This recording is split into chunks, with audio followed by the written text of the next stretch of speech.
সুপ্রিয় দর্শক, আপনাদের সকলকে আমন্ত্রণ জানাচ্ছি বৈশাখী টেলিভিশনের স্বাস্থ্য বিষয়ক নিয়মিত আয়োজন বৈশাখী হেলথের আজকের পর্বে। পুরো আয়োজন জুড়ে আপনাদের সাথে থাকছি আমি ডক্টর ইফা জান্নাত ইফা। আজকে আমরা কথা বলবো মলদ্বারে ফোড়া এবং ফিস্টুলা এ ব্যাপারে। এ বিষয়ে কথা বলার জন্য স্টুডিওতে আমাদের মাঝে উপস্থিত আছেন একজন অত্যন্ত জনপ্রিয় এবং বিশেষজ্ঞ চিকিৎসক। আমাদের মাঝে উপস্থিত আছেন doctor Mohammad Ibrahim Khalil Shahin sir, general laparoscopic and colorectal surgeon, সহযোগী অধ্যাপক, সার্জারি বিভাগ, Dhaka medical college and hospital. আসসালামু আলাইকুম স্যার, আপনাকে আমন্ত্রণ জানাচ্ছি আমাদের আজকের পর্বে। ধন্যবাদ। বৈশাখী টেলিভিশনের আজকের এই অনুষ্ঠানটি যারা দেখছেন তাদের সবাইকে সাদর সম্ভাষণ এবং শুভ সকাল। স্যার, যেহেতু আজকে আমরা মলদ্বারে ফোড়া বা ফিস্টুলা নিয়ে কথা বলবো, তো শুরুতে আমি জানতে চাই, কারণ আমরা সচরাচর শুনি যে অনেক রোগীরাই ফিস্টুলাতে ভোগেন, তো আসলে ফিস্টুলা বলতে আমরা কি বুঝি বা ফিস্টুলা আসলে কি? ধন্যবাদ। ফিস্টুলা এক রোগটি হচ্ছে আসলে পায়ুপথ বা মলদ্বারের পাশে যে কোনো একদিকে হোক অথবা দুই দিকে অথবা একাধিক বা একটি ছিদ্র থাকে সাধারণত। সেই ছিদ্রটি দিয়ে একটু একটু করে পুঁজ পড়ে, পানি পড়ে, রস পড়ে, কখনো কখনো একটু হালকা রক্ত যেতে পারে। এই ঘটনাটি মাঝে মাঝে দেখবেন কিছুদিন হয়ে আবার ভালো হয়ে যায়। আবার কিছুদিন যখন ভালো হয়ে যায় তখন রোগী মনে করবে আমি ভালো হয়ে গেছি, আমার কোনো সমস্যা নেই। আবার কিছুদিন পর আস্তে করে একটু ফুলে উঠবে এবং সেখান থেকে ফেটে আবার একটু পুঁজ, কষ, পানি পড়বে, আবার ভালো হয়ে যাবে, আবার হবে। এইভাবে চক্রাকারে চলতে থাকে। আসলে এটাকে যদি আপনি বুঝতে চান তাহলে রাস্তাঘাটে যেরকম আন্ডারপাস থাকে, রাস্তার একদিক থেকে গিয়ে নিচে দিয়ে গিয়ে আরেক দিকে কমিউনিকেশন থাকে, এই রোগটাও ঠিক সেই রকম। মলদ্বারের পাশে যে ছিদ্রটি আছে, যে ওপেনিং যেটাকে আমরা বলি যেটা আছে, সেটা একটু ভিতর দিয়ে গিয়ে পায়ুপথের ভিতরের দিকে যোগাযোগ আছে। ওই পায়ুপথের ভিতর থেকে একটু একটু করে রস কষ এখানে ঢুকে আস্তে আস্তে আস্তে আস্তে ফুলে ওঠে, ফেটে যখন বের হয়ে যায় তখন এটা আবার এই লাইনটা, পথটা বন্ধ হয়ে যায়। ওই সময়টায় রোগী ভালো থাকে, আবার ফুলে ওঠে, আবার যায়। এটাকেই আমরা বলি আসলে ফিস্টুলা। স্যার, তাহলে আপনার বর্ণনা মতে ফিস্টুলায়ের যে লক্ষণ, এর সাথে কোলোরেক্টাল ক্যান্সারের যে লক্ষণ, তার কতটুকু মিল আছে সে ব্যাপারে আমি অল্প করে একটু জানতে চাই। ধন্যবাদ। ফিস্টুলা কখনো কখনো কলোরেক্টাল ক্যান্সারের একটা অ্যাডভান্স স্টেজ বলতে পারেন, যে যখন একদম বেশি বাইরে বের হয়ে আসে ওই রকম স্টেজে কিন্তু ক্যান্সার থেকেও কিন্তু ফিস্টুলা হতে পারে। এটা যদিও এটা সচরাচর হয় না, কিন্তু এটি হতে পারে। আর কলোরেক্টাল ক্যান্সারে যেটা বাহিরে কোনো ছিদ্র থাকবে না, আর ফিস্টুলাতে বাহিরে অবশ্যই একটি ছিদ্র বা পথ আছে যেখান দিয়ে পুঁজ আসতেছে। কলোরেক্টাল ক্যান্সারের এই মলদ্বারে যে রক্তক্ষরণ হবে এবং মিউকাস যেটা যায়, বিজল বিজল যে পদার্থটা যায়, এটা পুরোটাই পায়ুপথের ভিতর দিয়ে যায়। সেখানে আলাদা করে কোনো বাহিরে ছিদ্র থাকে না। আচ্ছা স্যার, সেক্ষেত্রে আমি জানতে চাই যে ফিস্টুলা আসলে কেন হয় এবং ফিস্টুলা নির্ণয় করার জন্য আমরা কি কি টেস্ট করতে পারি? আমি প্রথমে রোগের লক্ষণটি আপনাকে বলে দিচ্ছি। অলরেডি আমি বলেছি যে মলদ্বারের যে কোনো দিকে অথবা দুই দিকে অথবা এক বা একাধিক ছিদ্র থাকে, যে ছিদ্রটি দিয়ে রস, পুঁজ, পানি পড়ে, কিছুদিন পানি পড়বে, আবার ভালো হয়ে যাবে, আবার পড়বে, এবং সাধারণত এটাতে কোনো ব্যথা বেদনা থাকেই না বললেই চলে। কখনো কখনো ভেজা থাকার কারণে মলদ্বারে চুলকানি হতে পারে, এই ঘটনাটি ঘটে। আর এই রোগটি এটা হলো লক্ষণ দেখেই একজন মানুষও কিন্তু বুঝতে পারে যে তার ফিস্টুলা হয়েছে। বাট এটাকে আসলে কনফার্ম করার জন্য তেমন কোনো পরীক্ষার আসলেই প্রয়োজন হয় না। আমরা যারা কোলোরেক্টাল সার্জন, যারা আমরা সবসময় এই রোগগুলো দেখি এবং চিকিৎসা করি, আমরা রোগীর হিস্ট্রি বা ইতিহাস শুনে এবং রোগীকে মলদ্বারে পরীক্ষা করে বাহিরের ছিদ্রটা কোথায়, এবং মলদ্বারে আঙুল দিয়ে আমরা একটু পরীক্ষা করি যেখানে আমরা দেখি ভিতরের ছিদ্রটা কোথায়।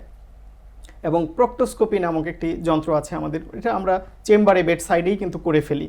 এটার জন্য আলাদা কোনো জটিল পরীক্ষা নিরীক্ষার প্রয়োজন বেশিরভাগ ক্ষেত্রেই হয় না। খুব কম ক্ষেত্রেই আছে যেখানে আমরা কমপ্লেক্স ফিস্টুলা, রিকারেন্ট ফিস্টুলা, অথবা যদি আমরা জটিল কোনো কিছু চিন্তা করি তখন আমরা এমআরআই নামে একটি পরীক্ষা আছে, সেই পরীক্ষাটি করে আমরা দেখতে পারি যে এটা ট্র্যাক্ট কত দূরে আছে, ব্রাঞ্চিং বা শাখা প্রশাখা আছে কিনা, অথবা এটার ভিতরের ওপেনিংটা কত দূরে আছে, কোনো ক্যাভিটি আছে কিনা ইত্যাদি। সেই সাথে অ্যানাল স্ফিংটার যেটা দিয়ে মলদ্বারটা বন্ধ করে রাখা হয়, সেটাতে কোনো উইকনেস আছে কিনা, এই জিনিসগুলো মূলত আমরা পরীক্ষা নিরীক্ষার মাধ্যমে দেখে থাকি। তবে বেশিরভাগ ক্ষেত্রে সাধারণ ফিস্টুলার জন্য এই ধরনের কোনো পরীক্ষা নিরীক্ষা প্রয়োজন হয় না। আচ্ছা স্যার, অনেক সময় দেখা যায় যে পেশেন্টরা আসলে এই যে মলদ্বারের আশেপাশে ভেজা থাকার একটা লক্ষণ আপনি বললেন, এই সমস্যাটা নিয়ে তারা ভোগেন, কিন্তু তারা ডক্টরের শরণাপন্ন হচ্ছেন না। তাহলে দীর্ঘদিন ধরে যদি কোনো পেশেন্ট আসলে ফিস্টুলাতে ভোগেন কিন্তু ডক্টরের শরণাপন্ন না হন, তাদের উদ্দেশ্যে আপনি কি বলবেন? তারা কি কি জটিলতার ভেতর দিয়ে যেতে পারেন? ধন্যবাদ। আসলে শুধু ফিস্টুলা না, আপনি যে কোনো রোগের কথা বলেন, যদি দেরিতে রোগীরা আসে এবং যদি রোগটা ছড়িয়ে পড়ে, খারাপের দিকে যায়, তখন কিন্তু চিকিৎসাটা আসলে জটিল পর্যায়ে চলে যায়। এটা ক্যান্সারের ক্ষেত্রে আরও বেশি প্রযোজ্য। যখন বেশি দেরি করে আসে তখন ক্যান্সারটা ছড়িয়ে যায়, তখন আর ভালো করা সম্ভব হয় না। কিন্তু প্রাথমিক পর্যায়ে কলোরেক্টাল ক্যান্সারও যদি ধরা পড়ে সেটা কিন্তু নিরাময়যোগ্য। ইভেন কোনো কোনো ক্ষেত্রে প্রতিরোধ করা সম্ভব ক্ষেত্র বিশেষে। ফিস্টুলা যদি দেরি করে আসে, যে সমস্যাটি তৈরি হয় সেটি হচ্ছে, এখন হয়তো তার বাহিরে মুখ আছে একটা, তখন দেখা দিবে আরও 2-3টা। ইভেন কখনো কখনো এখানে ফোড়া দেখা দিতে পারে, যেটাকে আমরা মলদ্বারের অ্যাবসেস বলি। এরকম নিয়ে যখন আসে তখন হয় কি, একাধিক শাখা প্রশাখা যখন থাকে সেটার অপারেশনটা তখন জটিল পর্যায়ে চলে আসে, এবং ওই ধরনের ক্ষেত্রে এই ফিস্টুলাগুলোর কিন্তু অপারেশনের পরবর্তীতেও কিছুটা চান্স থাকে দ্বিতীয়বার আবার দেখা দেয়ার। সুতরাং সাবধানতার জন্য এবং ভালোর জন্য আমার উপদেশ হচ্ছে, এই ধরনের সমস্যা দেখা দিলে দ্রুত একজন বিশেষজ্ঞ সার্জনের শরণাপন্ন হওয়া। স্যার, এক্ষেত্রে আমি একটু চিকিৎসা পদ্ধতি নিয়ে জানতে চাচ্ছি। ফিস্টুলাতে আসলে কি কি ধরনের চিকিৎসা পদ্ধতি ব্যবহার করা হয়? আবার অনেক ক্ষেত্রে আমরা শুনি যে বিনা অপারেশনে ফিস্টুলা ভালো হচ্ছে, এটা কি আসলে সম্ভব? দেখুন, আমি পরিষ্কার ভাষায় একটি কথা বলে দিই, শরীরে যে কোনো জায়গায় ফোড়া হলে যেরকম সেটার চিকিৎসা হচ্ছে অপারেশন, মলদ্বারের পাশেও যখন ফোড়া হবে তার চিকিৎসা কিন্তু অপারেশন। এবং মলদ্বারের ফোড়া থেকেই কিন্তু বেশিরভাগ ক্ষেত্রে এই ফিস্টুলাগুলোর জন্ম হয়। ঠিক আছে? এবং ফিস্টুলা এমন একটি রোগ যার চিকিৎসা একমাত্র অপারেশন। এটার ওষুধ দিয়ে কোনো চিকিৎসা নেই, একদম না। এটাকে আপনার অপারেশনে যেতেই হবে। তাহলে স্যার, বর্তমানে বাংলাদেশে কি কি চিকিৎসা পদ্ধতি আছে এবং তার প্রগনোসিস রেট কেমন, আমি সেটা একটু জানতে চাই। আচ্ছা, এইটা অনেক সময় রোগীরা এসে আমাদেরকে বলেন, আর বেশিরভাগ আমি রোগীদেরকে এই ক্ষেত্রে দোষ দিব না। বিভিন্ন মাধ্যমে তারা অনেক সময় প্রতারিত হন যে বিনা কাটা ছেঁড়ায়, কোনো রকম অপারেশন ছাড়া বিনা অপারেশনে ফিস্টুলার চিকিৎসা। আপনি যদি পথে ঘাটে খেয়াল করবেন, সেখানে বিভিন্ন রকম এরকম বিজ্ঞাপনও আপনি দেখবেন যে বিনা কাটা ছেঁড়ায়, বিনা অপারেশনে ফিস্টুলার চিকিৎসা।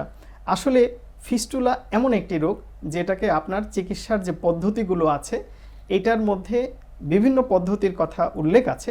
তার মধ্যে কাটাছেঁড়াবিহীন যেটার কথা বলা হয়, যে লেজার ফিস্টুলা যেটা অপারেশন করা হয়, এটার সাকসেস রেট, যদিও আপনি বিশ্বের যে আন্তর্জাতিকভাবে স্বীকৃত যে পাবলিকেশনসগুলো, টেক্সট বুকগুলো যেগুলো আপনি দেখবেন, প্রত্যেকটাতে কিন্তু এটার ব্যাপারে বলা হয়েছে যে এটার রেজাল্ট স্যাটিসফ্যাক্টরি না। এবং আমাদের দেশেও কিন্তু আমরা যেটা ফিস্টুলাকে যদি আমরা লেজার দিয়ে চিকিৎসা করি, তাহলে সেই ক্ষেত্রে দেখা যায় বেশিরভাগ ক্ষেত্রেই এটা আবার দেখা দেয়। সুতরাং ফিস্টুলার জন্য বিভিন্ন ট্রিটমেন্ট আছে, সবগুলোই অপারেশন, কিন্তু পদ্ধতিগতভাবে কিছু ভিন্নতা আছে। যেমন যেটা আমরা ভাগ করি সিম্পল ফিস্টুলা, অর্থাৎ ধরেন খুব সাধারণ প্রকৃতির, সেটা হলো ফিস্টুলোটমি। যখন আমরা বলবো কমপ্লেক্স ফিস্টুলা, তখন আমরা সেটার জন্য সেটন নামে একটা অপারেশনের কথা বলি। আমরা মলদ্বারের কিছুটা অংশ কেটে বাকিটা আমরা একটা সুতা, অনেক সময় স্টেনলেস স্টিল বা রাবার, এগুলো আমরা পাস করিয়ে রাখি, যেটা দিয়ে আস্তে আস্তে ইনফেকশনটা কন্ট্রোল হয়ে আসে।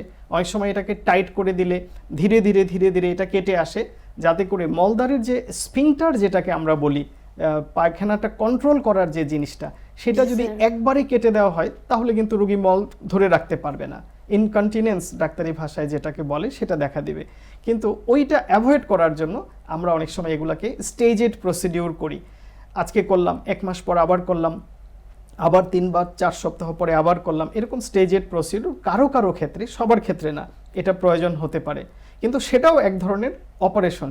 আপনি যেটা সরাসরি বোঝাতে চাচ্ছেন বিনা অপারেশনে, সেই রকম আসলে ফিস্টুলার কোনো চিকিৎসা নেই। স্যার, আপনাকে অসংখ্য ধন্যবাদ। জি স্যার, আপনাকে অসংখ্য ধন্যবাদ আপনার শত ব্যস্ততার মাঝে আমাদের সময় দেওয়ার জন্য। ধন্যবাদ আপনাকে। সেই সাথে বৈশাখী টেলিভিশন যারা দেখছেন তাদের সবাইকে ধন্যবাদ আমাদের সাথে থাকার জন্য। ধন্যবাদ। ভালো থাকবেন, সুস্থ থাকবেন। সুপ্রিয় দর্শক, আজকে আমরা অনুষ্ঠানের একেবারে শেষ পর্যায়ে চলে এসেছি। পরবর্তী পর্ব দেখার আমন্ত্রণ জানিয়ে বিদায় নিচ্ছি। সুস্থ থাকবেন, ভালো থাকবেন, আল্লাহ হাফেজ।